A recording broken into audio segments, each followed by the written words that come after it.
So good morning to all of you. How are you doing today?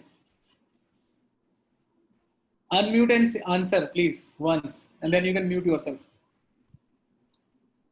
Morning. Good morning, sir. Loud, Good loud. morning, Good sir. morning, sir. Yeah, Good morning, sir. Good morning, sir. So I want active participants, not the passive ones, basically. Okay. So be Yes, loud sir. and clear. Wherever you want, stop me, ask me whatever you want me to ask. All right. Yeah. Sure, sir. Sure.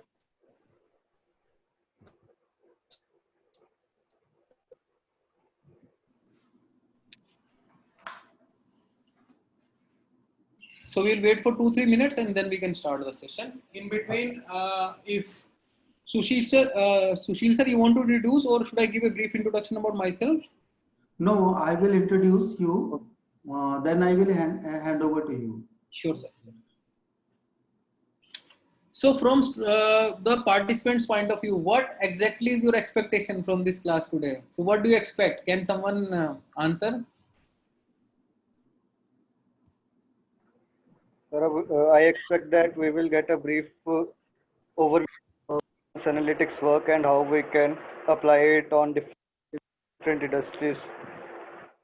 Okay. Anybody else? Yeah. Thank you. Anybody else?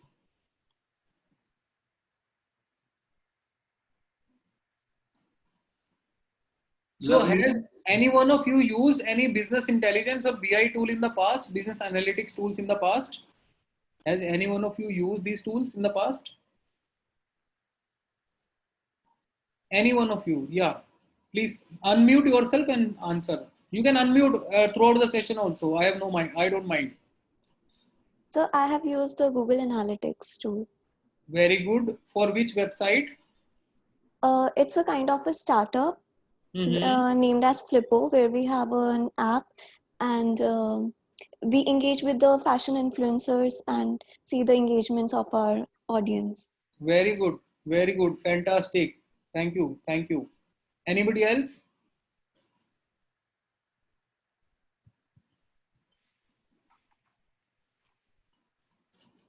Yes, please.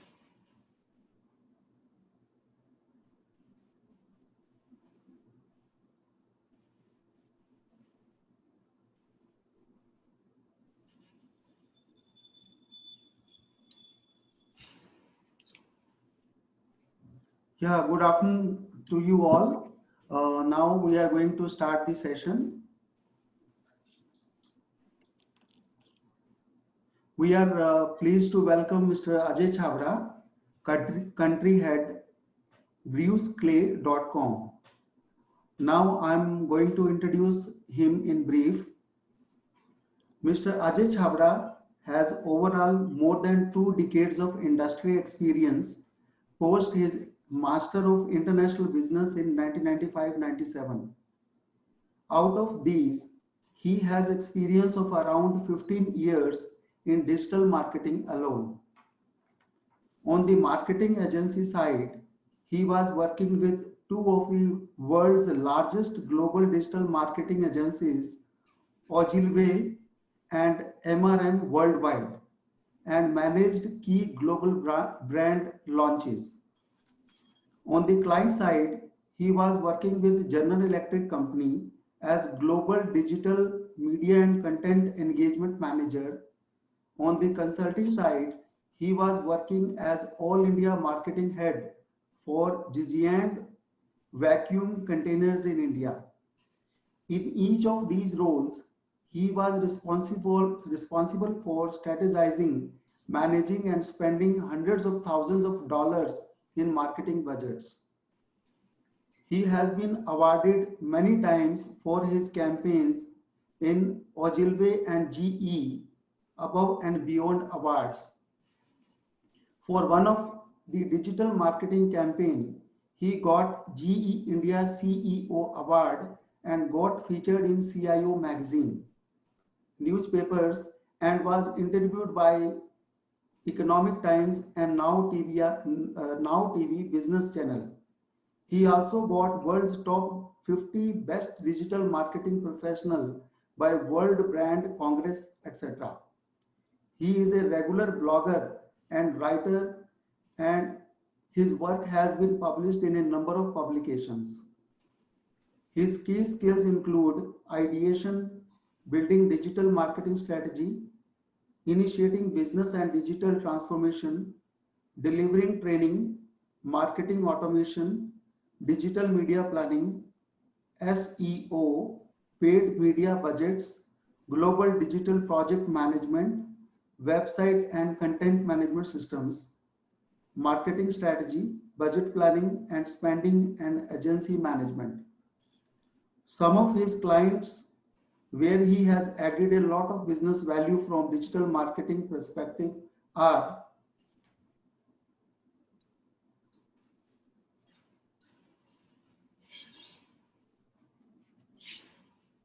the Hindustan Times, Motorola, Coca-Cola, Business Octane, Yashoda Hospital. There are numerous several organizations. It will take so much of time to read them. So I'm moving forward. Academically, he had been invited to deliver knowledge sessions to corporate and top business schools regularly. So some of these include General Electric, PepsiCo, HCL Information Systems, ETH Real Estate. There are several organizations. Now, we would like to hear from Mr. Ajay Chabda, not taking much of your time. Now I request Mr. Ajay Chabda to continue with his expert talk on business analytics. Mr. Ajay Chabda. Thank you so much. Good afternoon, everyone. As Sir has nicely put across my introduction and he has introduced me. But one thing I want to tell everyone that you are very fortunate today to get guided by Professor Sushil Chabda, because he was the one who showed me computer first time in my life, basically. Okay, so that's a background basically. And I touched internet first time way back in 1995, wherein internet was in the form of ERNet, basically Education and Research Network, and it had come to our university, Kurukshetra University, in the form of one single server at library, basically. Okay, and only PhD guys were allowed to work on it. So I told my director boss that I am doing a project in MBA. I want access to ERNet. So kindly give me access to it. Sir, you can say Control L. Yeah, Control L, enter. Yeah, perfect. So basically, it's a long journey, and to put it up short, that so last 15 years in digital marketing, and prior to digital marketing, I was into business intelligence, big data, and business analytics space. So that has been my foundation of my career. Like before starting into digital, I was into BA space, so business analytics. Now, let's start by starting the practical example of how data analytics and business analytics helps everyone, be it law enforcement agencies, be it a business. So from a law enforcement agency point of view, if you look at the current example of CDR data analysis, had someone heard what is CDR data analysis? You don't read newspaper, you don't read what Sushant Singh Rajput stories going on in the marketplace. Anybody can answer that. So by doing a detailed analysis of CDR called detailed record, CDR analysis is a part of telecom analysis, okay, telecom data analytics, which actually gives, whenever you make a phone call, this is just for all of you guys to understand the practical aspect of it. Theory will definitely come. So for whatever phone call you make, so there are around minimum 32 data points which get generated from your phone call. Okay. Now, when you call somebody, this is just an example of big data and analytics and business, how the data analytics help in the practical scenario. So we are starting with that example only, that your number and the receiving party's number. Okay. 2 data points. Your IMI number, other party's IMI number. 4 data points, right? Now, there are cells in the air. So in the air, there are a lot of cells, because you are calling from which cell, and if you are moving in your car, you are reaching another cell in the air. So call start cell, call end cell, basically. Then complete transcription of what you say to somebody, and it gets recorded in their systems. and they don't recall it unless there is a legal requirement. But whatever you say to anybody, it all gets transcribed and recorded in the system as part of the whole detailed record data basically. So government, any enforcement agency can go and check and see all the records basically, because they are legal, they are the national bodies. They have the rights to do so if it is legally required in a litigation or a case or something. So similarly, time of call, date of call, okay. So what I'm trying to say basically is that there are so many data points which get generated even around a phone call. What about analytics in large? So hope that gives you a broader idea of big data and how these telecom companies, if they have, let's say example of Jio, they have more than 300 million subscribers. Now each subscriber is making so many calls. Okay. Now you yourself make a lot of calls every day. Now where does all this data goes? That data goes into their real-time operating systems. From real-time operating systems, it gets purged into a business system. Okay. And from that business system, they push the data back to another server, which is data analytics and business server. And the reporting analyst or the business analysts work on that server and pull out data basically. You know what I'm saying? So it's a long journey. And basically just to give you a practical aspect of how data gets generated at scale, how data which is generated at scale has to be stored somewhere in various servers. Now from those servers, can Airtel estimate what is the data volume I have, and how many servers I do I need to add? I remember a day in my career wherein I was sitting in the server room of Airtel Okhla, New Delhi, and I was making some software changes there. So I was installing a software for data analytics, business analytics on their live reporting server, and we were pulling out CDR data for a analytics thing basically. So we were doing some pilot project for analytics. So we were doing some work on the pilot dummy data basically. So we had taken out dummy data, we've created some dummy data records, then we pull out the data, and then we were doing pivot chart and analysis and all of that. So that's exactly a data analyst or a business analyst has to do when you have to be working with lot of data. Now coming to the definition of difference between data and information, yeah, I'll come to analytic application, this thing, your definition of analytics first, then we will start. So basically business analytics refers to the skills, technologies, practices for continuous iterative exploration and investigation of past business performance to gain insights and drive business planning. Now there are some heavy words into this definition, and we need to understand that since it's a BA session and industry expert session basically. So business analytics, it refers to skills. So first you need to have requisite skills to be able to do analysis, right? Now data and information both are different. Okay. Now business analysis is a process, business analytics is different. Okay. Business analyst is also different. So business analyst is the person who will do business analytics and do some take out analysis from the business data. Now first of all, he needs to have skills, specific skill sets. So there are various softwares available in the marketplace which you can use to upskill yourself in terms of learning what business analytics is all about, what business intelligence is all about. We will learn the difference between both of them in the next slide now, that what is the difference between both BI and BA. So can we go back to the previous slide, sir? Yeah. So it also includes technologies. So there are various technologies involved in it, because if you look at that CDR data analysis example only, so there are a lot of technologies involved in generating that call, which is then having real-time databases. Okay. Then having business servers and other servers to store that data.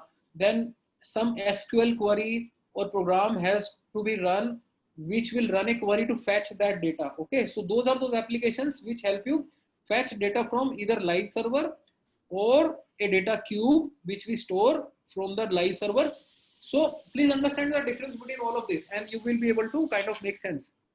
Now, when you make a call, the call is being supported by their calling system, which is a real-time operating system, which handles calls on real-time basis. whenever you face a call drop, it is an issue coming from a real-time server, right?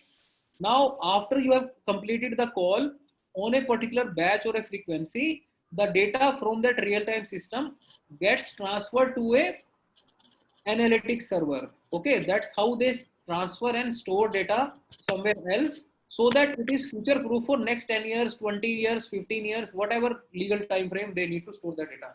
Now it also involves process and practice. Now analytics is a process driven thing, it's a methodology driven thing, it's a practice basically. Okay, now what this practice allows us to do, it allows us to explore data. So now you understand, this is only call data in Airtel. Now Airtel would have thousands of retailers. Okay, those retailers will be making sales every day. If I'm selling 100 SIM cards in a day and I have 1,000 retailers, so how many new data points I'm generating every day? 10,000 data points, right? Now they have employees, they have 10,000 employees, 20,000 employees. I don't know the exact number, but I'm just sharing data right now with you. So that employee data is lying in their separate server, which is employee server. Okay. Now that data will contain when Mr. Ajay Chabda was present, when he was not present, what leaves he has taken, what is his salary, what is his family. So all the data points around a person is lying there. Then think of them as a social media company. Airtel does very good social media posts. They have social media data. They have social media channels like Facebook, Twitter, LinkedIn, and whatnot basically. So they are daily posting something there. They are generating small, like large amount of data there also. Okay. So just consider that a large organization has multiple systems in place. Each system has to have a database server behind it so that they can store that data. Okay. So consider that there are multiple silos of data lying in a large organization, right? Now, as an analyst, what is your role? I can function in HR. I can function in marketing. I can function in logistics. I can function in any other business function, and I can add value. So my role here is to explore. So by using my skill, by using a technology tool, and by following a certain practice or a process, I am able to explore. That's my job. So that's what is analytics all about.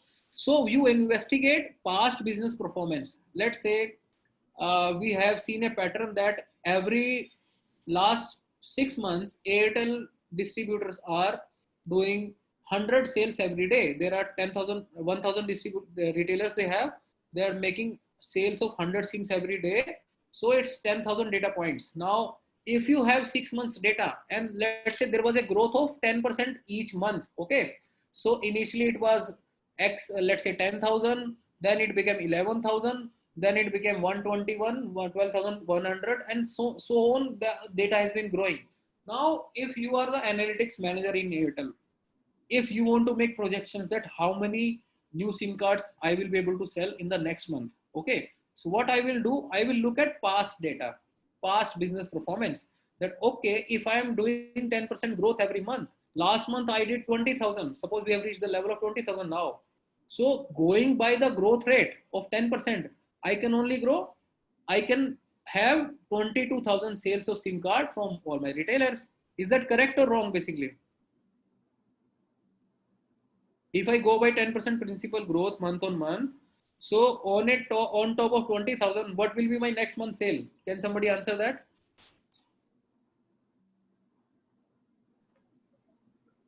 So 10%. 10% growth. Guys, I need participation. It's not So growth. Yeah, please participate. Yeah. 22,000 Yes. So how did you reach that number? by adding 2,000, that is 10% of 20,000. Right. And how did you reach that number, the growth path? That it is 10%, it is going to be 10% only. How did you reach that logic? That we looked at past 6 months data, right? That's what is we are trying to explain. That I looked at past 6 months performance and I looked at past business performance and I get insight. Insight means that so it's a discovery of a new idea, new thought, new campaign, anything which is useful to me, which I never thought before basically. So insight, so actually why exploring the previous data with your skills, technology and practice, you have been able to investigate past business performance. Now this performance can give you insight that okay, I might be getting 22,000 sales next month. So that's the insight which you drive. Now what it helps you to do, it helps you do planning. Okay, now if your sim department says, boss, I cannot produce more than 20,000 sims in a month, so what will happen? So if your data is saying that we might be able to sell 22,000 sims next month, but your production department head says, boss, I cannot produce more than 20,000 sims in a month, so what will happen? So although we have a demand of 22,000 projected for next month, but my production head is saying, boss, I can't give you 22,000 sims, I have only 20,000. So what in that case I will do, I will plan it in accordingly in such a way. Okay, so can you hear me? Can you hear me? Yes, Okay, Ajay. okay. Yes, sir. So basically it helps you in planning. Okay, so guys, so what I will do as a business analytics manager, I will give a alert to the production head ki boss, we might hit a target of 20,000, 22,000 sales next month. You have a production capacity of 20,000 sims every month. Can you produce more SIM cards? This is just an example. Basically, it can apply to any industry. It can apply to manufacturing. It can apply to services industry. So depending on the factors which we are taken into consideration. So that's the broad overview of analytics. We can just go to the first slide and close that slide basically. Yeah. So are you able to now understand what business analytics is all about? Can someone explain, like without looking at slide? Sir, you can remove the slide and let us see how much they are able to remember now after explaining so much basically. So just explain what business analytics is all about, what we understood till now in the first slide. Anyone? And there is So no business, so yeah. can I speak? So Please business follow. analytics is basically about getting conclusions from the past data based which is based on the services, on the demands, on the products that we need to supply, and then setting targets for the future and then trying to meet them or improving something or seeing what we are lacking in that aspect. All right. So you missed out on the basic prior elements, that skills, technologies, and processes. Okay. So business analytics is all about skills, technologies, and practices and processes which help you explore and investigate business data and come and gives you insights for business planning. So if you just remember these buzzwords, although intent wise you are absolutely 100% right what you said, that is the only intent of doing all of this. Now we can go to the second slide. I hope at a broader level now you all understand what are the major components of business analytics, right? So please remember skills, technologies, uh, uh, practices, okay, exploration of data, past business performance, insights, business planning. So these are the buzzwords which you need to remember. Now, difference between business analytics versus business intelligence. Okay. Now, these two words are interchangeably used by people in the industry, and some people know the difference, some people don't know. So that's why we need to kind of explain to you also. So business analytics is basically focusing on developing new insights. Now, if you see this point, we used insight word in the previous definition also, that it is about creating new insights.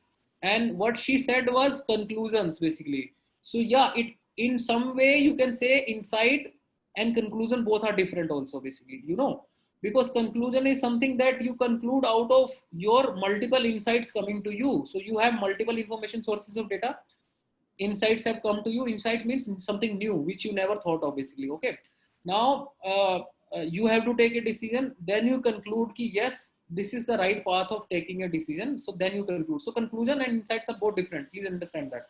Now understanding of business performance based on data and statistical methods. Now that's another angle added to this definition now, that we are focusing more majority on developing new insights. So that's the primary objective of doing business analytics, that I have to develop new insights. Please keep that in mind. And also understanding. So it gives you proper understanding of your business performance, okay, based on the previous data and statistical methods. Now this is the practice part, which we said that there is a tool, there is skill, there is a practice. Now practice part includes statistical methods. That's where the tools come into picture. Progression, regression, average, mean, mode. So whatever you learn in your statistical modeling, basically. So there is a specific subject in MBA PGDBM which talks about operation research and statistical modeling. Now those methods will equip your business acumen in terms of mathematical knowledge. Now if you have mathematical knowledge and mathematical modeling knowledge, then you can apply all these models to the data you have in hand.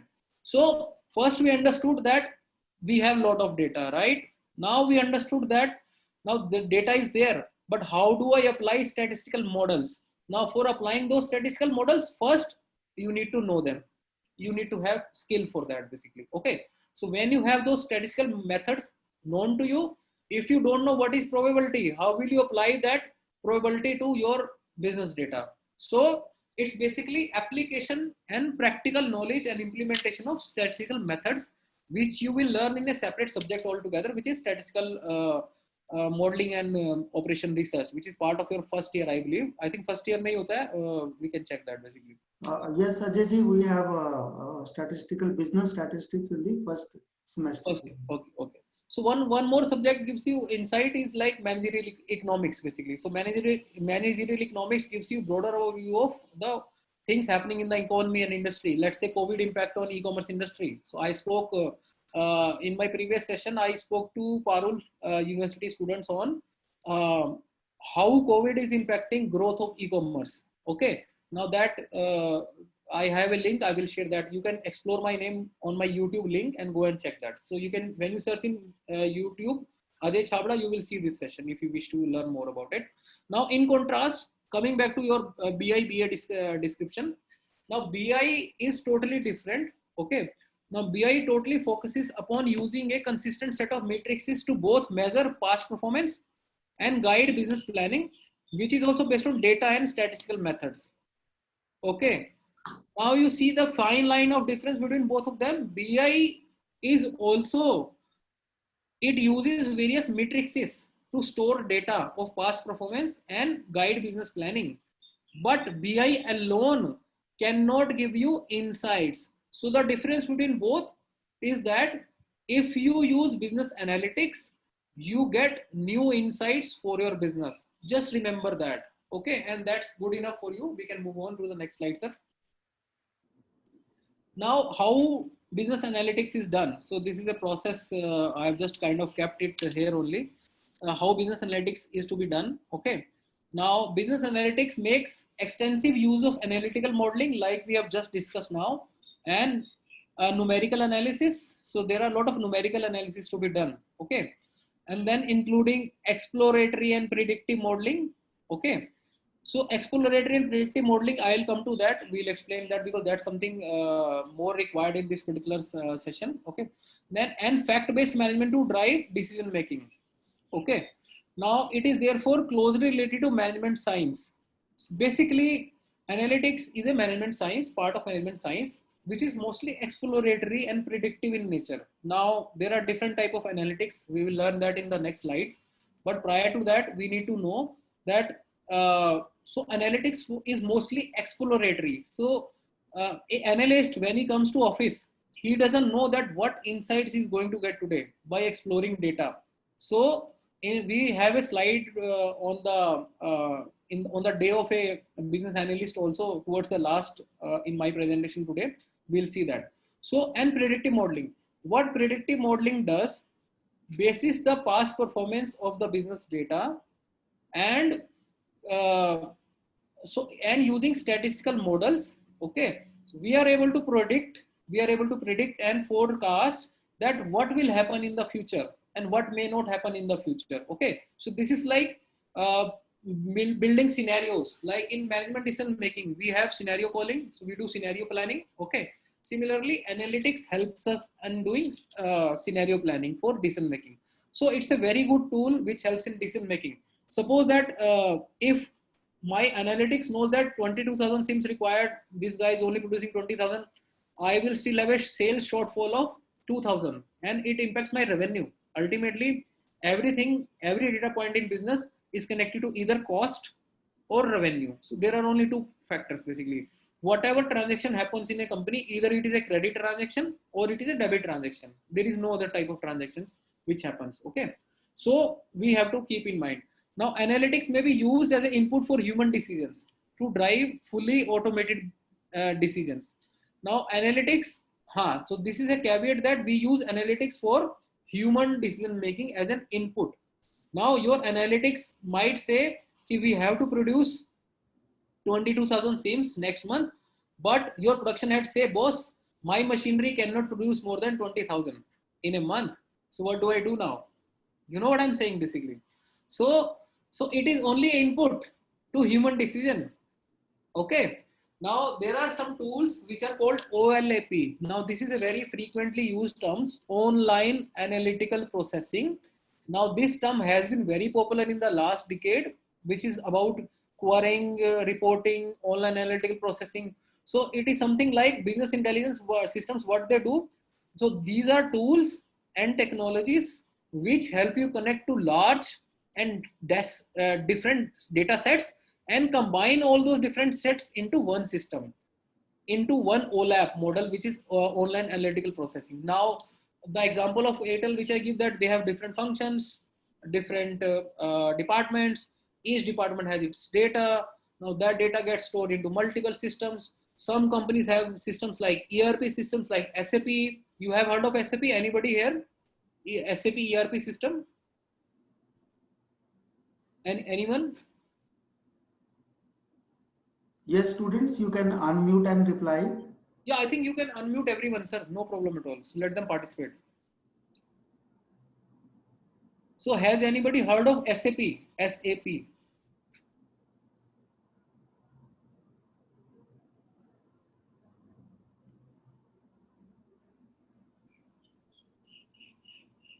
Okay, so SAP R3 or R whatever new versions might have come. So these are enterprise resource planning systems. So these systems are a large enterprise level system which integrates all the department set in one system. So from one screen, you can see the functioning of various departments, be it finance, production, operations, orders, delivery, everything gets into one system. Now, this is called enterprise resource planning. Okay, we can go back to our slide, sir. Yeah. Sir, I can't see your slide.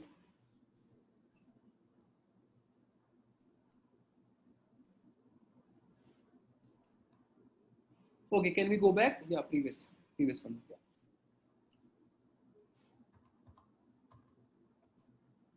No, go back. Yeah, next one. Yeah. So basically, thing to remember in this is OLAP, online analytical processing. Now this is the next slide on what are the different type of business analytics we are doing basically. Okay. Now there are multiple types of business analytics. Now majority wise, if you classify them, they fall under 4 categories. One is decision analytics. Okay. The other one is descriptive analytics.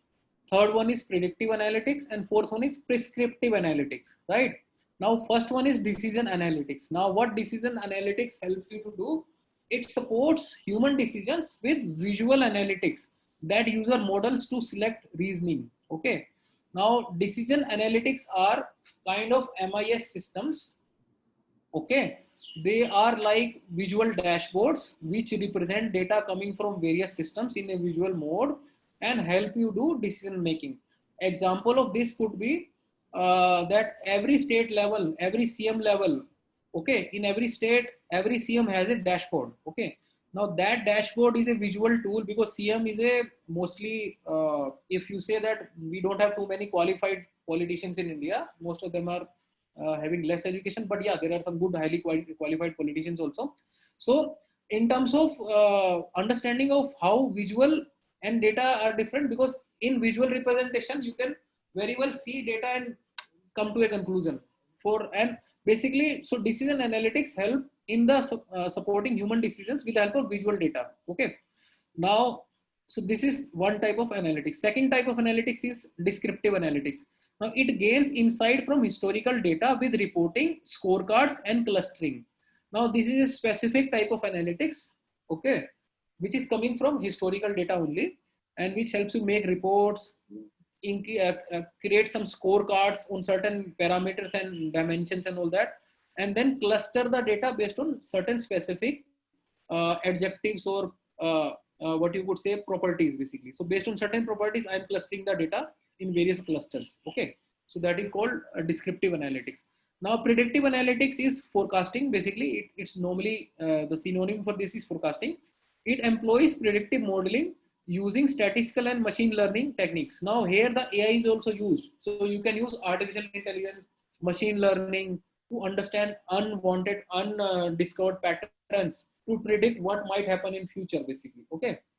Now the fourth one is prescriptive analytics. Now prescriptive analytics, what it does, it recommends decisions using information simulation.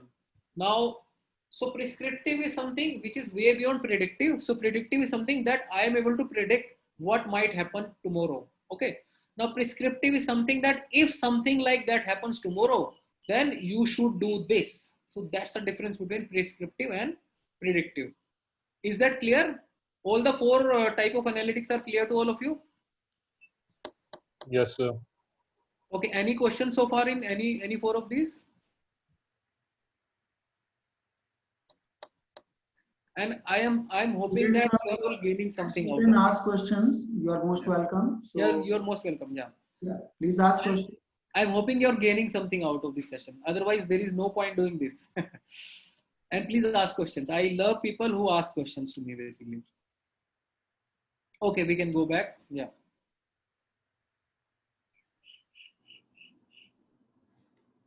Now we can go to the next slide. Now, what are the different type of business analytics, right? So these are the same things which we have discussed earlier.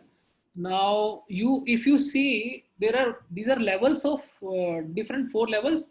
First level is information gathering or descriptive, which is descriptive. What? Okay. So how many students dropped out on that? So this is what data basically. Okay. Now, second one is diagnostic. That this is a data from a school, that how many people have students have dropped out, how many people might drop out basically. So these are the questions we are trying to explore in this example basically. Now, so why has the dropout rate increased in the last 1 year? Second example. So that is diagnostic. If suppose for a particular university, if the dropout rate has increased, what is the reason for that? So that is diagnostic. Okay. Then we have predictive. Which students might drop out? This is predictive. Okay. Now, if they drop out, what do we need to do? That is prescriptive. So understand. So first silo of information, if on towards your left is information driven stuff. What? Okay. Second level of information and third level of information silos which we are getting is insights. We are getting insights from the data, and then we are making decision. That is the fourth level of business analytics. I hope with this example, you are now able to write what are 4 different type of analytics and how to use them in daily practical use scenarios. Okay, we can go next. Yeah. Now, data analytics methodology. So what is the methodology for data analytics? It rotates into a cycle basically. If you see this, now first is a discovery mode. We discover something new. We prepare a data for it. We do a data model planning. Okay, then we build a model around it or hypothesis. Then we deliver results, and then we apply that into practical area, and we discover something new again. So business analytics is a non-ending process. Okay, it never stops. It rotates in that cycle only. Okay, we can go next basically. Yeah. Now, this is the most important slide. I think you should all either screenshot it or use it, or any which way sir will give you this presentation completely.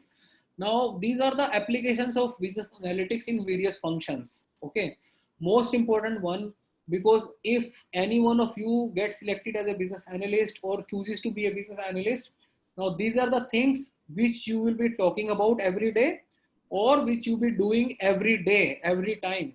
So something like behavioral analytics, we're starting with that. What behavioral analytics do?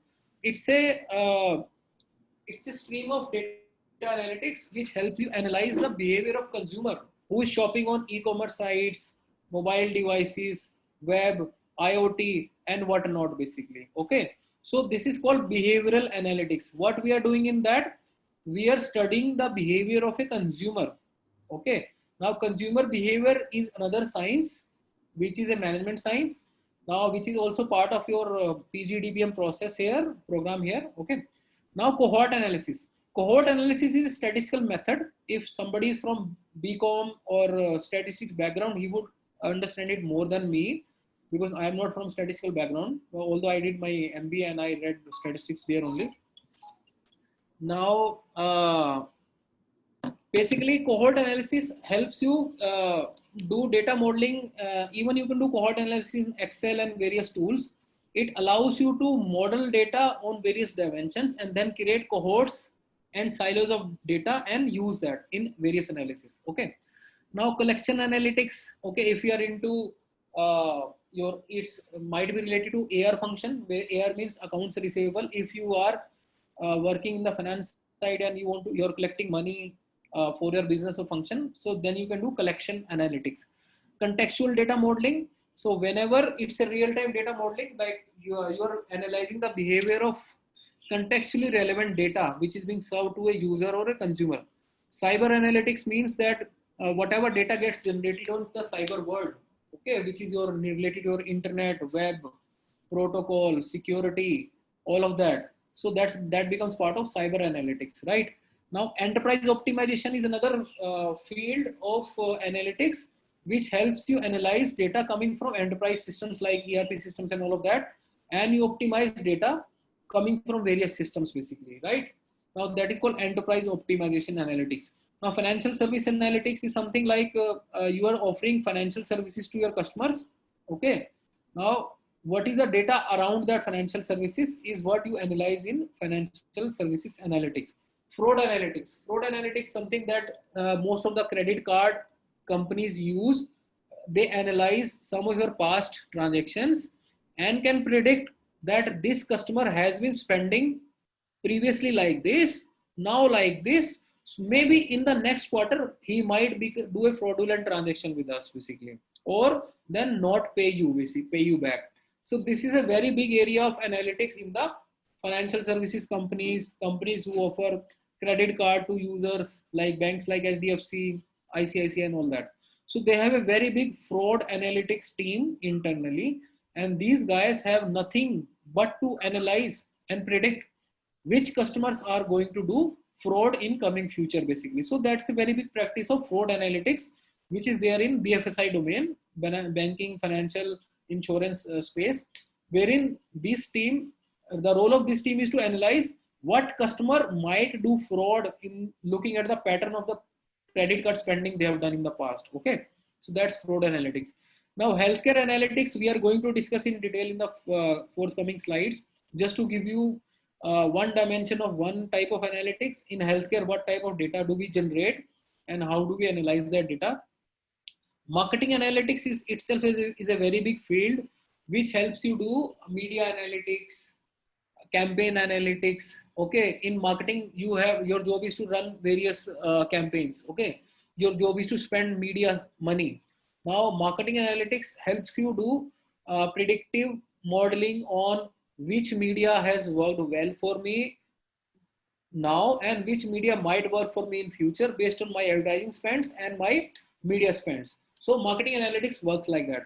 Then coming to pricing analytics. Now this is the another very important area. Pricing analytics are needed in almost all the FMCG companies like Unilevers of the world, HLLs of the world, P&Gs of the world. All of these guys have specific pricing analysts in their functions. Okay. Now this guy for the whole day doesn't do anything but pricing analysis. Okay. Their job is to understand your brand, its pricing, competition brand's pricing. Okay. And that's all basically. So that's what they do. So pricing analyst is a very renowned job and it is highly paid also. So this is one of the type of business analytics work these guys are doing in the companies, and it's a very reputed job also basically. Now this guy is actually doing price modeling. If I put my toothpaste at X rupees or Y rupees, so what will be the impact of that basically? So all of that, this guy will be analyzing. Now retail sales analytics. So if you are into, if you are a company into retail sales, okay, so those guys are basically checking, like we gave that example of Airtel retail counters, right? Okay. Now there would be somebody in their company in the revenue department who will be doing retail sales analysis. That okay, how many people are converting from retail counters? Okay. So that's all is the role of that retail analytics. Now coming back to this thing, risk and credit analysis, like you all have heard of CIBIL, CIBIL. It's a credit rating system in India, and you can put in your PAN card and check what is my credit rating and all of that. So basis that system of CIBIL, anybody can get a loan or a credit card. So all those things are being analyzed. Again, it's a risk and credit analytics reporting. So this is one of the most important aspect of business analytics. Now talent analytics is something which is in the part of human resource space. So whatever talent or skill set I have in my company right now, okay, what experience level they are, how much I'm paying them, are they going to leave me or are they not leaving me, what is the attrition rate in the past? Attrition means people leaving us basically. Okay, what is the attrition rate in the past, what is attrition rate going to be in the future? So even at CHRO level, CHRO is Chief Human Resource Officer level, companies they just talk about attrition itna ho gaya, attrition utna ho gaya, and all this is coming from data which is coming from talent or human resource analytics, right? In telecom there are n number of applications, like starting from CDR data, retail sales, so many other things are there. So there are plenty of reports. So if you were to ask me, I would say there are, let's say in one of the center of any large telecom company, there are 200 analysts working at one time, and each of one is generating certain reports or automating certain reports or analyzing certain reports or fetching some data from a server and doing whatever they want to do basically. Okay, so now transportation analytics, the other word for transportation analytics could be logistics analytics. If you are a logistics company, let's say you are a FedEx, let's say you are Blue Dart, let's say you are Delivery. Now most of the times what analysis would you want to do, that which route saves me petrol cost or the vehicle time cost or the driver time cost basically. So most of the time if you have 100 packets to deliver, okay, now there are software tools available which will do route optimization. So those route optimization softwares will give you data that if you have to deliver these 100 packets, take this route and go, and then you will be able to save a lot of money for the organization. So transportation analytics, logistics analytics basically. Now customer journey. Customer journey is a very important tool, and we should all of us know it, because by the time you will graduate, it will all be customer journey marketing. The marketing word is any which way slipping away. The generic marketing is not working at all basically. Okay, so generic marketing has already lost its shine. Okay, digital marketing has come in. Now by the time you guys graduate, there will be something called customer persona mapping.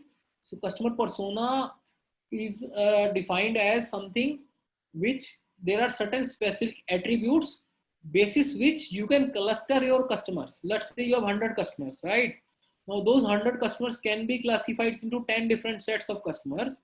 Each customer set is considered as persona for that consumer. Okay, now if you know your persona, do you think one TV ad can help all the personas? No, never basically.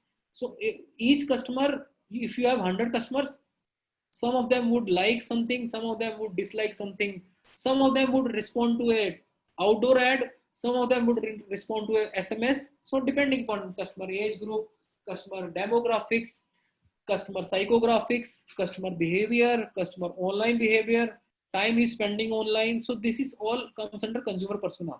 Now so persona study becomes very important for you guys in the practical scenario when you graduate out. And customer journey mapping is very important, because all the systems, all the softwares which we use, they are based on customer journey. How a customer interacts with your brand at the first time, then how does he move down the funnel? क्योंकि क्या होता है कि in the marketing scenario, marketing acquiring a new customer is like a funnel. If you see this funnel like this, okay, the head is broad, right? It slows down and it tapers down towards the end. Now what it means is that my universe as a marketer is very broad. Okay, everybody can be my consumer. Suppose I am Baba Ramdev. Okay, so I have a paste called Dant Kanti, right? Now how many consumers can I have in India? Can somebody answer that? If I'm Baba Ramdev and I have Dant Kanti paste, then how many maximum consumers can I have in India? Sir, almost all the age groups, every category will be the population at least. Yes, absolutely right. Suppose there are 1.3 billion people in India. Each one of them can be Baba Ramdev's consumer. Am I right? Okay. Now that's a marketing fight. So the funnel is broader at the broader level. Whatever communication he does, that Swadeshi lo, Indian lo, he is able to convince few customers who were using Pepsodent, who were using Close-Up, who were using your Colgate, okay, who were using Sensodyne. So he has been able to successfully snatch those customers which were loyal to them, those brands, and bring them down in the funnel to buy and try and buy basically. So he has been able to convince them ki Swadeshi lo, Swadeshi lo, Swadeshi lo, and then he is able to bring them down the funnel, and they have become their consumers. Now once you have tried Dant Kanti, you don't wish to switch over because you feel कि यार इसमें तो नीम है, नीम anti cancer होता है, मेरी सेहत के लिए अच्छा होता है, मेरे दांतों के लिए अच्छा होता है ना. अब मैं दातुन तो कर नहीं सकता, I can't do दातुन every day because you don't get दातुन्स now. Earlier you used to get दातुन्स even at kirana stores. Now you go and ask kirana store, भाई साहब दातुन दे दीजिए. First of all, you guys might not know, some of you might not know what is दातुन basically. Okay, so that's it's a neem tree, and small branch from neem tree is called datun basically, which is very good for your teeth. Okay, now he has taken the goodies of that neem, converted that into Ayurvedic product, and then used in that paste. And that's the logic he's giving, that okay, we have used neem in our paste and it's a Swadeshi product. That's why he's able to convince the consumers. So that's the point I'm trying to make. Okay, so basically consumer journey, you should know ki how consumers are coming to him. It might come to him via exercise he does. Let's say we are taking that example of that customer journey here. Now he does a lot of exercise sessions. In one of the exercise sessions wherein there are 6 lakh, 8 lakh people are joining or 5 lakh people are joining, he might say Dant Kanti use kijiye. What will happen? All of followers will say yes sir, we will use Dant Kanti. Ultimately uski paste big jati hai. Okay, now that's one touch point where the customer has reached him via exercise session. Now you see his ad on TV. So there are some consumers who like TV as a media. They watch that message on TV and they like that and they buy that.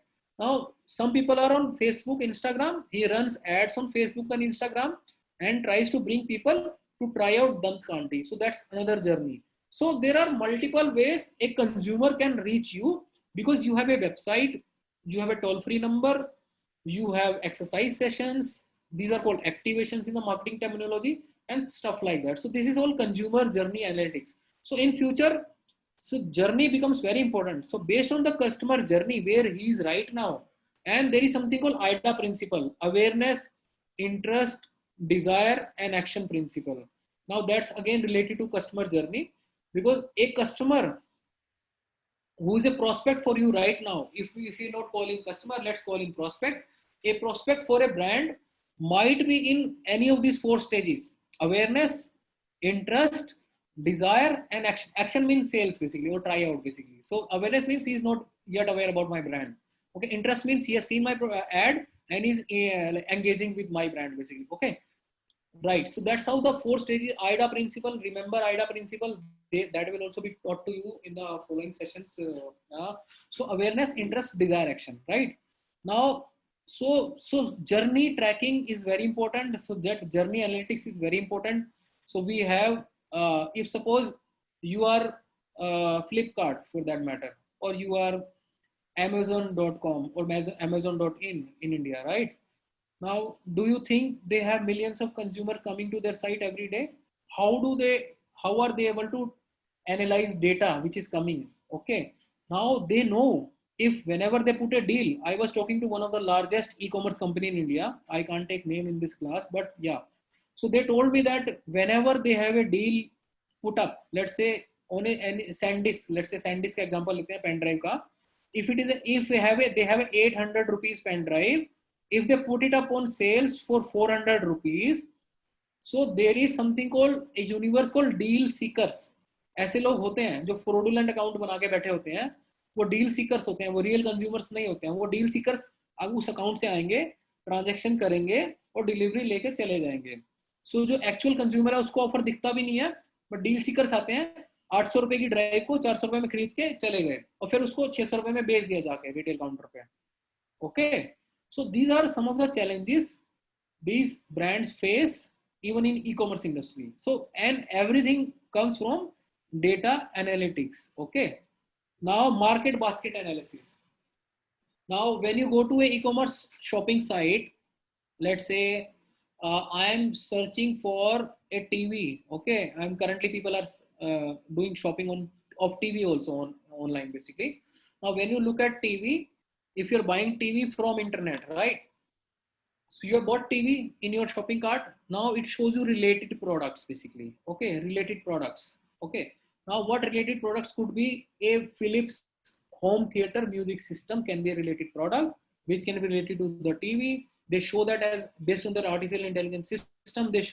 They can show you a Bosch headphone which is wireless in nature. So all this data comes. If this guy is buying this, he might buy this also. Okay. And if you go to a shopping cart or a physical retail store, you have a retail trolley which you carry, you pick up stuff from here and there, you pick up some stuff from here, some stuff from here, put it all in that basket basically. Now that basket consists of multiple products. Okay, that data goes into their system. Okay, now if you bought something from Easy Day, they put all the items in that bill. Okay, they give you that bill. But later on, they analyze that data. If Ajay Chabda is buying, he always buys white butter as compared to yellow butter. Maybe he loves that too much. Okay. Now, next time when I go and ask where is butter in the retail mall, he might say, "Sir, आपका white butter ना वहाँ पे रखा हुआ है." I will be delighted. You know what I'm saying?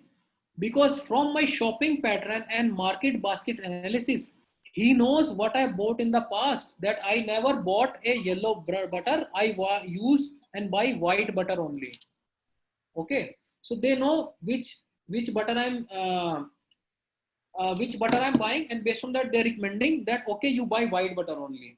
So that's how the analytics market basket analysis come into picture, and we are able to analyze based on the shopping cart what he has bought and is there any correlation between the products. Okay.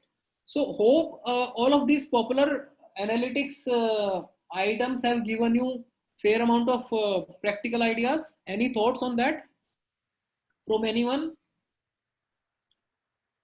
Just participate. Well, whatever you have in mind, say. Is there anything which you get from this slide now, which I've just completed? Sir, how can I make my career in pricing analytics as a PGDMA student?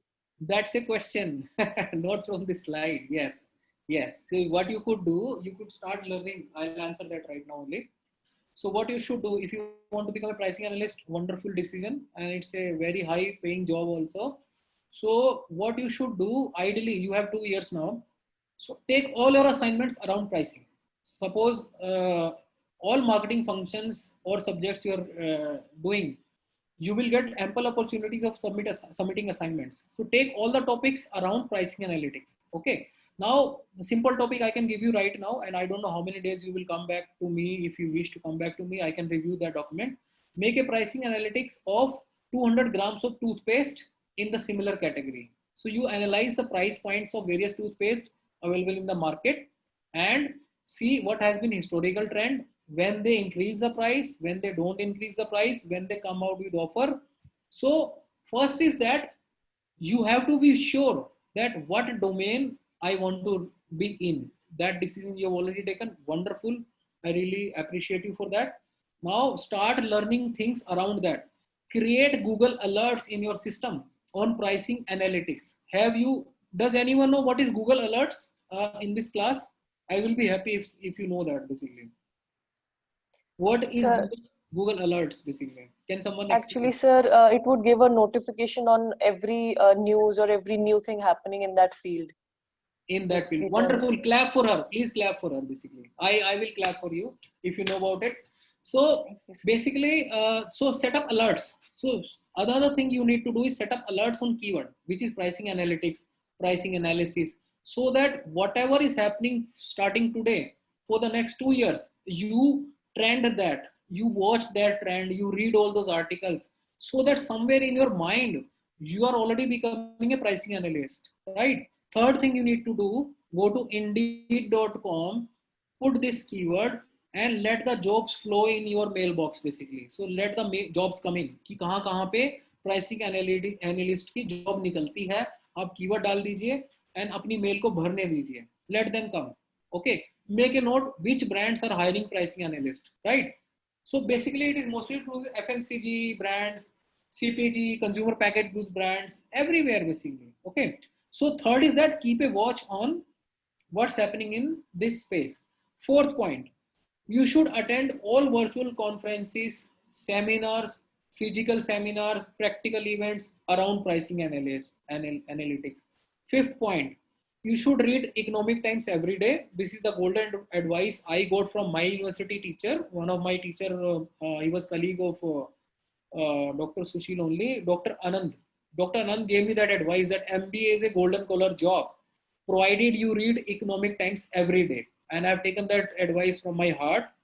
And I read Economic Times for the last 20 years. Every day I read, I can't start my day without that. So mark pricing pricing articles in the historical world, mark them, read them, make hypotheses in your mind. Sufficient, or you need more pointers basically? I can give you 50 more pointers basically. So can you give more points? Out of this class, we have to finish the session first basically. Let's go back to the slide. I think these are good enough pointers for you. You can start building your domain knowledge in that area first. Okay. Keep a tab on the jobs which are coming out, and that's how you can build your career. And then start applying. Once you are finished this program, start applying basically. Unless you apply as a management trainee in those companies, and you will definitely get acceptability because you have domain expertise. 2 years is not a small time. In 2 years, you will be able to read a lot. You will be able to know which companies are hiring, which are not. So for you, the entry would be very much easy as compared to any other person in the system basically. Okay. If you can just give me 1 second, there is a call coming from very important customer. I just take 1 second. Ma'am, I'm on a call, video call. I can call you at 1:30. I will call you at 1:30, ma'am. I'm on a video call right now. Okay, so coming back to the next slide. Now healthcare analytics. Let's go deep dive into healthcare analytics. This is just an example of what we are discussing today. So healthcare itself is a very large function. Okay, healthcare is broader term which includes hospital services, pharmaceuticals, patients, consumers, media in healthcare, everything. Healthcare is a very broad term. Now, healthcare analytics is the healthcare analysis activities that can be undertaken as a result of data collected from 4 areas. So there are majorly 4 areas. We can go to the next slide and show those 4 areas.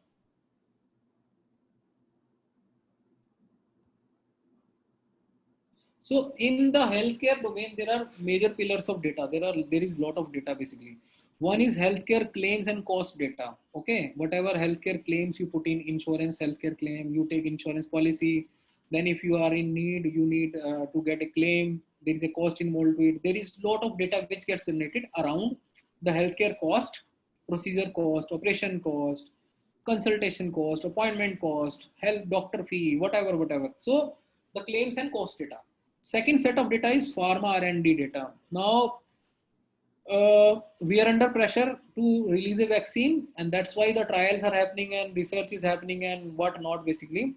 But normally, the medicines which you get in market, they take 5 to 10 odd years to come into the market. So there is a lot of research and development which goes prior to the release of any drug, because unless it is certified as safe for human beings, no one can release the pharmaceutical, because pharmaceuticals, what you eat, okay, they are chemicals. Each chemical, human body is a subject, okay. If the human body as a subject is subjected to a harmful chemical, what will happen? Your organs or your tissues or your bodies or your overall health system will malfunction. If it malfunctions, there are chances that you might even lose your life. Anything can happen. Okay. So if somebody saying ki Sushant Singh Rajput was not, he did not do any suicide, it was an overdose of maybe sleep drugs. It's a drug related issue. Okay, which was given by anybody for that matter. We don't know that who that was. So basically, point I'm trying to make, whatever pharma products are there in the market, they are based on research data. They are based on clinical trial data. Okay, that's the next stage. So then there is R&D. Pharma companies are supposed to record data for a couple of years before commercializing any medicine, right? Then clinical data comes into picture. Okay, that I have invented this, I tried on 10 people, then 100 people, then 200 people, then FDA, which is the Food and Drug Administration agency in the world, which is the most reputed and detail-oriented agency which certifies any drug to be safe or not. That clinical data gets generated around a particular medicine, injection, vaccine, or whatever. Then patient behavior and sentiment data. So patient buys a particular brand, does not buy a particular brand. Okay. Suppose in the herbal space, there are multiple soaps available. Medimix is available. Okay. Then Patanjali is available. Then Pierce is available, glycerin based soap. So there are multiple brands available in multiple categories. Then there is sandalwood soap. Okay. Now a patient or a person might want to buy this versus another one because he has some preconceived notions in his mind that, okay, this is better than the other one basically. Okay. Now, so this is all about patient sentiment and behavior. So we can't control that. There is a data around that. He buys retail from retail counter. So there is a retail data available.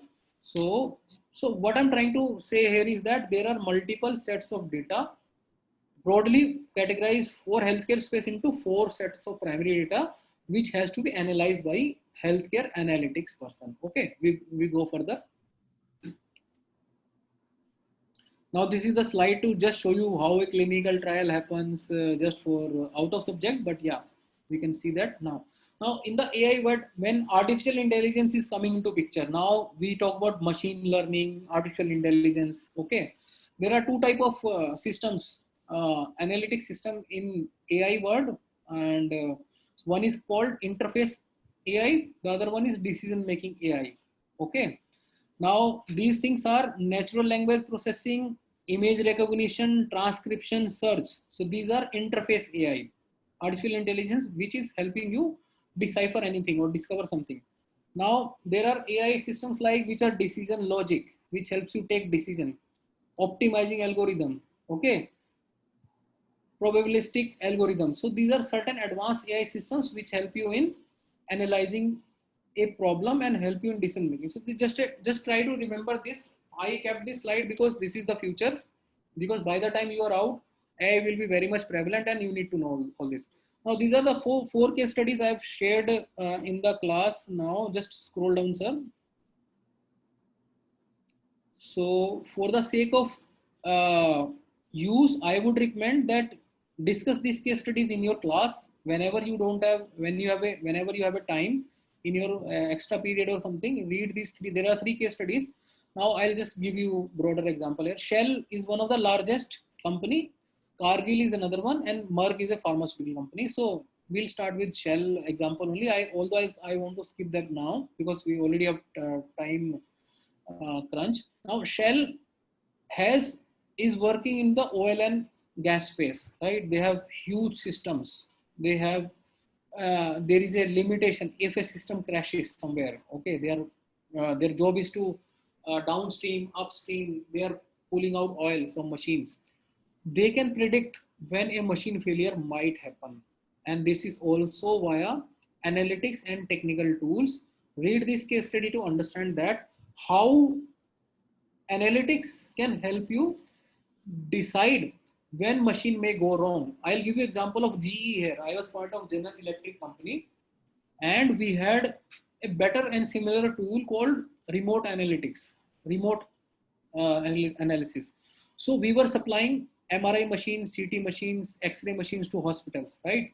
And at time we have reached that stage that those machines could be connected via internet also. When they are connected via internet and they are in our customer support policy, we have connected them via internet. So as an engineer sitting at GE office, I can remotely monitor the performance of that machine, and I can predict whether this machine part might fail. So human has already reached that intelligence level wherein we can predict machine failures. Now, how do I judge that? Is because of the sensors planned into that machine. Those sensors give me data. I analyze that data to make sure that this part, when it makes this much sound, it might fail. Just one example here. I want to leave you with this example only. And I'm sure you are all intelligent guys. You can make a lot of analysis out of this example.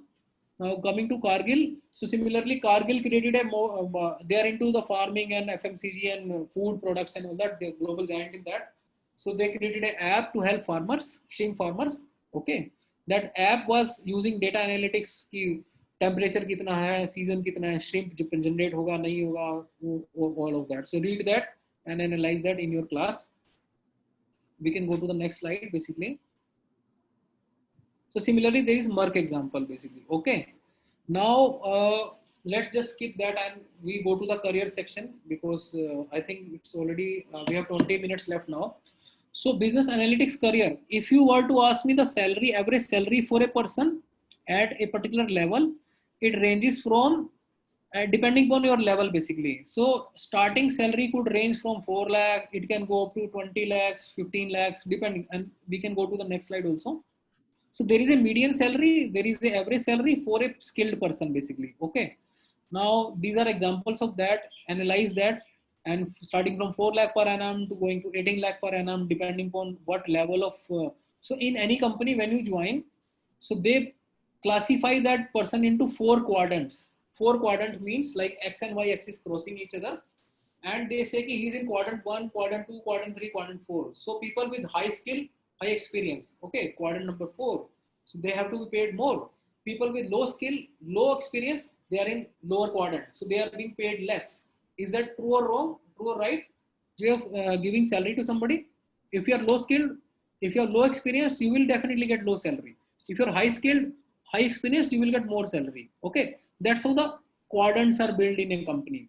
Now, if you're, so what companies do, if they don't want to promote you, what they will do, they will move you from quadrant 1 to quadrant 2 and quadrant 2 to quadrant 3 and quadrant 3 to quadrant 4. So they keep on giving you increments like that. So please understand that logic. Just remember that. No need to apply it anywhere. It's for your knowledge only. We can go to the next slide. Now these are the roles. You start as a business analyst. Okay. Then you become senior analyst. Okay. Then you become lead analyst. Then you become manager analytics. Okay. These are the growth path in analytics. We can move on. Now, these are the hiring data that in 2015, it's old data. You can find new data also. In 2015, what are the verticals and application areas or functions where the analytics have been hired industries? So just look at that and we can just digest it and go forward. So you can see where there is a more requirement, where there is less requirement. Now these are the roles, job titles mapped to analytics job categories. So if you are, like she said that I want to become a pricing analyst, wonderful. So, but you can not only be a pricing analyst, you can be anything else also. And these are the roles. You can be a portfolio analyst. Okay, pricing analyst is already defined here. You can become campaign analyst. You can become financial analyst. You can become security analyst. Okay, you can become A/B testing analyst. Okay, so fraud risk analyst. Okay, marketing analyst, right? So all of that, statistical analyst, right? So anything and everything. So all these roles, data analytics, okay? Even Google Analytics expert. If you have somebody said that I have done Google Analytics in the starting of the class, so she can very well become Google Analytics expert, because that itself is a very high paying job. Now we can go to the next slide. Now this is the typical day in the life of a business analyst. Okay, he has to brainstorm requirements and solution needs. That what is needed from me. So his manager, we will call him. He will say that, boss, I need this. Now you need to tell me answer for this data. He will cross question his boss and ask data requirement. He will understand clients. If it is a client project, they will talk to the client and understand his requirement in detail. Okay. Then he will work in collaboration with other project managers, pull out data from various systems. Okay. Then he will try to build understanding of the organization and processes related to that project. And then he will document that process, try to build a model and do things around that. So that's typically an analyst will do. And these are the guys running around here and there in the companies with a laptop in hand, which is open, an Excel sheet, which is open. So if you feel that you can spend 8 hours on Excel, go into this job. Otherwise, don't, basically. So if you feel comfortable working in Excel sheets and tools for 8 hours continuous stretch, I love speaking 8 hours, 10 hours, 15 hours. So I am good in that. So if you're good in Excel, become business analyst, basically. Okay. Coming to the next slide. Now, what are the skills needed for a job? Just to amplify to your question only. And maybe I think this is my last slide. There is another one slide, sir, or this is the last one? I think this is the last one. Last one, yes. So this is the last slide to about skills. What skills you need to become a business analyst? Okay. You first need to develop domain expertise and knowledge. Like I explained you one example of, if you have to become pricing analyst, what all information you need to start grabbing right now. Okay.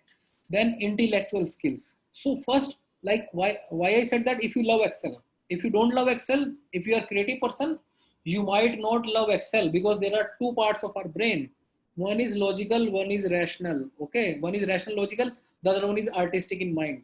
So if first analyze your personality, do a psychometric test that, are you a good analyst? Are you a good commander? Are you a leader? Or are you an artistic person? So first do a trait analysis.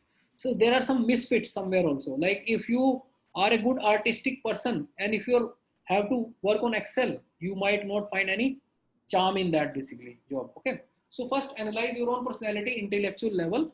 That are you good in mathematics? Are you good in statistics? Are you ready to take challenge of building new models for your company or the statistical model? Then you should do this. Then inquisitive mind, inquiry mode on. So that's very important factor for anybody to become analyst. Unless you ask question, unless you investigate, you can't go to the depth of any data analytics, right? So you have to be open to be asking more and more questions. Okay, that's the skill which is required for becoming a business analyst, that you should have inquisitive mind, or we call it inquiry mode on. Because I remember those days in my college, sir might second that I used to be the one who used to raise his hand first time, this like this. And believe me, this is something you need to develop as a class, that you should be the first one to raise your hand if you don't understand anything, because this is a moment of history. Whatever we are doing, it's going into the history now, and you won't get that moment again to invite me or talk to me, basically. So basically have inquiry mind on. So inquiry should be there in your mind. Okay. Then quantitative and analytical skills like statistics, mathematical skill are required to be a good professional in this space. Since you are supposed to be working on client projects, maybe internal projects, there are agencies in analytics field who work on client projects. There are internal employees working in compliance side. So there are two type of jobs. One is agency job, one is client job, basically. So life is easy in client job. If you want security, safety of your job, be in the client side. People, you should be happy. You can work there for 20 years. Nobody is going to terminate you. Nobody is going to remove you, because data is required by every agency. Now, agency jobs are little volatile in nature. Okay, in agency works on client. If client is not there, you are not there tomorrow, basically, right? Something like that. Okay. So then, presentation skill, you should, when you have good inquiry mind, you have analyzed data, you should be able to present the data in a good way to your consumers also, or your clients also. Your clients could be internal, your clients could be external. It can be media, government, it can be board of directors, anybody for that matter, your CEO for that matter. Okay. So pricing analyst is generally one. So you might even have to go and present to CEO also, that boss, this is what I recommend as a price for this product, and they will take it.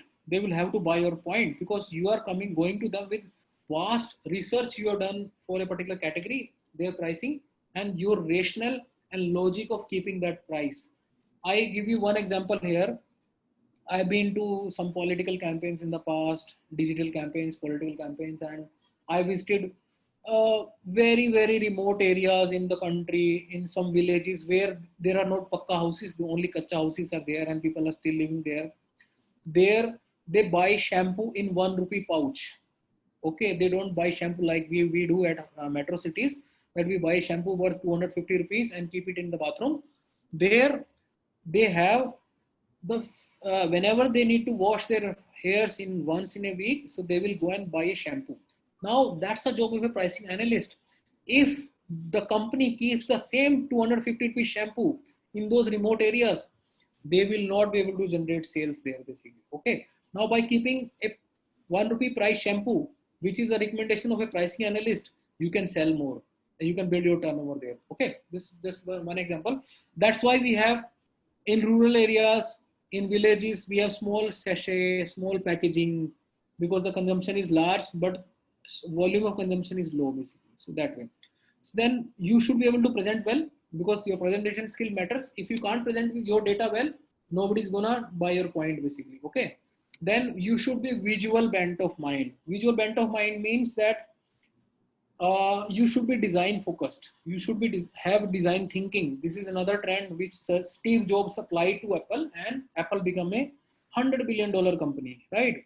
So design focus. Have whatever you do for customers, have design in mind for them. Okay. So visual bent of mind. So your mind should be artistic also. It's not about only about data, numbers, and Excel, but you should be artistic in presentation skill, visual bent of mind. Okay. Now self-starter. You should be self-starter, because data is lying around you. You don't know what insights you can take out of that. So you should be able to bring insights your own, rather than your manager coming and asking you, boss, how did this happen? You should go to him proactively, say that this is how it has happened, basically. Okay. Then perfectionist approach. Now all these data scientists I met, they are all perfectionist in nature. They are really, I would say, I don't know to give a negative term, but yeah. So they are all data driven. They are all psychic in some extent. Data psychic, I would say, not psychic, but data psychic, because they love data. So they are data psychic in a way. They are perfectionist in nature. They love to work on data all the time. So you have to be a little perfectionist approach in your data management skills. Then never settle down. If you don't get answer from the current set of data, try to find out data from outside. If you have primary data, work on that. If you don't get answers, go work on another set of secondary data, public data, other set of databases, and that's how you can build your you can do your job well. And focus on how, not what, basically. So what is something everybody can tell? What is the time right now? It's 1:20, right? Or 1:22. But how it is 1:20, we have to explore. Okay, so something like that. So that's all from my side in terms of what skills or qualifications beyond your technical skills, tool skill, and academics you need to develop to become a good business analyst. Thank you all from my side, and I'm open to questions, basically. Students, you can unmute and ask questions. Sir, Yes, sir. Yes, please. so as a beginner, which language to which language to learn? So Between as a beginner, like SQL, Java programming. So that does not matter. That does not matter. You can start with Excel only. You should start with Excel first. Try to build models in Excel, and Excel itself is very vast tool. If you are able to do advanced Excel training somewhere, do that, and it's that itself is a big enough tool for you to start. Now there are some jargons around ML, AI, JSON, Python. Yes, sir. Okay, so those all jargons are there in the marketplace because those jargons are there to sell their own products and courses. Fine, you can do that. I'm not saying no to it, but first try to master Excel. Does that answer? Oh. Any- Yes, sir. Yes, sir. Thank you so much, sir. Yes, further questions? Sir, I have a question. Yeah, please. Sir, is it necessary or I'll say compulsory for an MBA graduate to do business analytics? For a MBA graduate to do business analytics? Yes, to master in business analytics. No, it's not. It's not compulsory. You can do anything else also. Who's saying that it's compulsory? Okay. Is So it can difficult? you? I have one question. Can you please describe the marketing analytic again? Okay, marketing analytics, right? Very good. So I will give you example of media mix modeling. Media mix modeling is a example from which is coming to my mind right now. Although there are market basket analysis and all of that, there are lot many things. So media mix modeling, what it does, it's a scientific being model in business analytics, which helps you model or create a new model that, okay, so, see, large companies work on large budgets. Okay, let's say in India, we have advertising spend, which is close to 60,000 crores per annum, right? Now, let's say, for that matter, Hindustan Levers has 1,000 crore marketing budget. Okay. Now, how do they spend that money? So there are basically some presumptions of what they have done in the past. So what they will do, they will analyze last 3 years data. If I am sitting as the digital head for Unilever, okay, and I have to spend 1,000 crores, what systems or data I have? I will go and see that, okay, last 3 years, if I spend 1,000 crores, how I have spent 1,000 crores, and what is the ROI coming from that 1,000 crores? What were the channels used? Let's say I have used outdoor channel, I've used TV channel, I've used radio channel, and for what all brands. So one is that you have a brand on Excel sheet, let's say brands, then you have channels. What channels? So you make a matrix of which brand and what channel and what is the total spend brand wise, and then you come to the complete analytics of brand and channel analytics. Is that okay? Good example for you to start? Agreed, sir. Agreed. And that gives answer to your question also? Yes, sir. Okay. Cleared. Thank you, sir. Any other question, please? Students, I just want to share here that we have a workshop on HR marketing and financial analytics. This is a course in the first semester. I'm so grateful to Mr. Ajay Chabda sir that he has given a very introduction to business analytics. Now this is exactly necessary to teach HR marketing and financial analytics. I will be sharing with the students applications of business analytics in these 3 areas. Very well explained, sir. It's a great presentation. Really, it's a great one.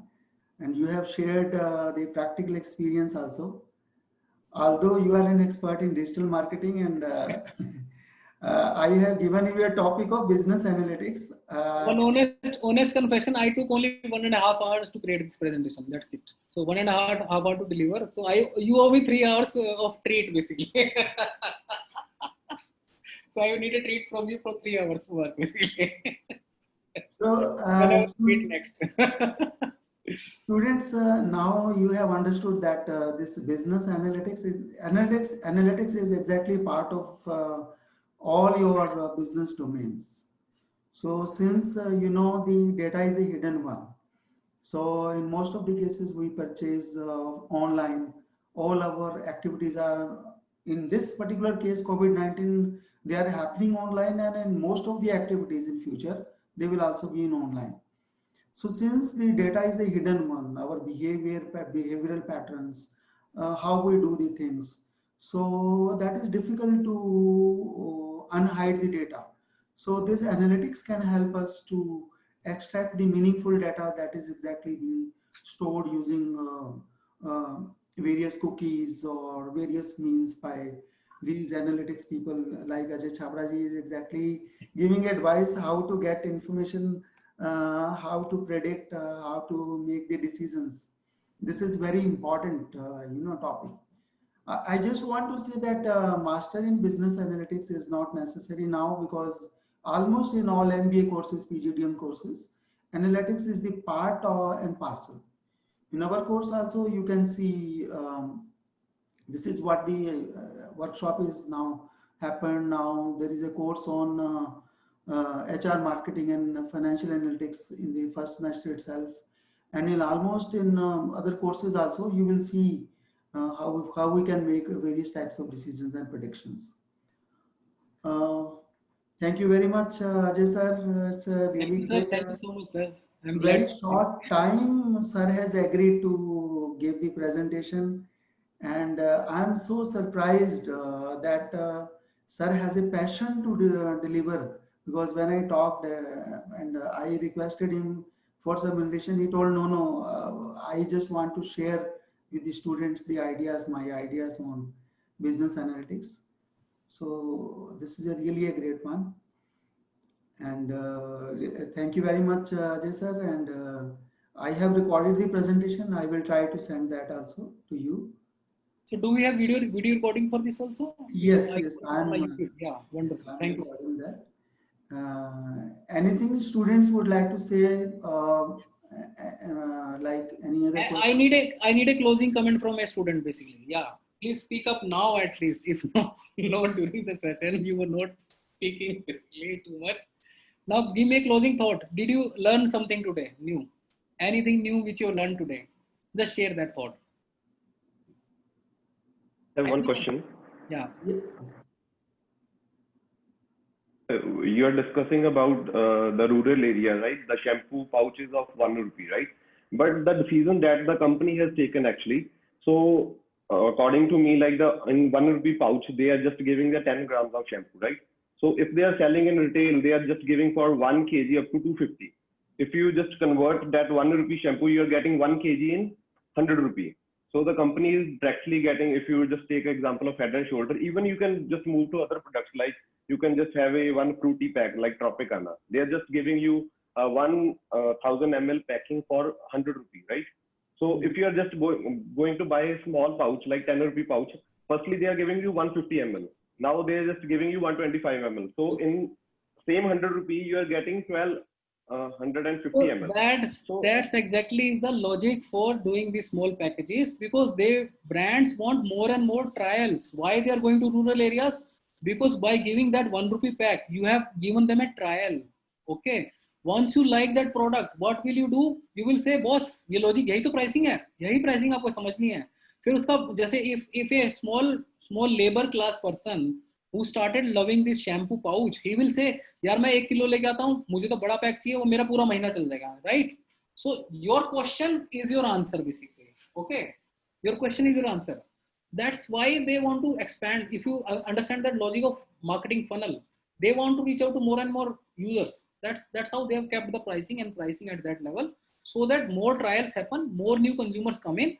When the consumers become loyal, they will love to buy new pack which is bigger in size. Even for my case, I buy a shampoo which I like in the largest size available, because I know when I buy largest pack, my price come down basically per ml. That's what is your point also basically. So yeah. Larger pack na, if you compare about from 1 rupee pouch, so even the company is like, you can just, if you just go in terms of percentage. Okay, answer so me. Why do you get sample pouches on your newspaper? You read newspaper sometimes? You read newspaper, or if you don't read, start reading it. If you, maybe somebody in your family reads it, your father reads, your mother reads that. So sometimes you get samples stuck on to your newspaper. Why does company do that? There is a cost to it. There is a pouch cost also, sample cost also. They do it for free. That's the logic. Please understand that. they want to get more trials basically. Once you try the brand, you love it, and you are in that trap basically. I would say that way. Okay. Kirti, would you like to sum up your learnings? Oh, sir, actually, I was going to say this to Chabra sir, that we've always heard about business analysis becoming a huge thing, like it is a new term for us. And you made it simple for us, and I think we all had a good session. And we really liked how you differentiated between BA and BI, because it is funny. I think day before yesterday, I was reading this news, Google alerti tha, and they talked about business intelligence. Then I was like, okay, BA I've heard, I don't know what BI is. So that's when I can understand it better now. So I would like to thank you for this opportunity, and thank you for a great session, sir. All right. Thank you so much. I have a small YouTube channel. I've just started it. So if you wish, you can subscribe to that, all of you. Yeah, students, there is just one announcement. We will take your another 10-12 minutes. And Radha madam is going to tell about the Google Classroom, how we are going to teach you, since your classes are going to start from August 18. So remain joining here. We will tell you when to exit. Thank you very much, Ajay Chavda sir, and it is a great thing. And now you can exit, sir. Thank you very much. Thank you, sir. Thank you so much. It was a pleasure to meet you, basically. Thank you, sir. And Radha madam, you can, yeah, please. So just in brief, how many of you know the classes are going to start from August 18? I did, sir. I emailed you guys, and I got a reply that it's going to be starting from 18th. Okay. So we are basically framing the policies, and since this is a new launch of this PGDM program, and some of the policies and structure we have framed, we will be telling along when we are teaching also.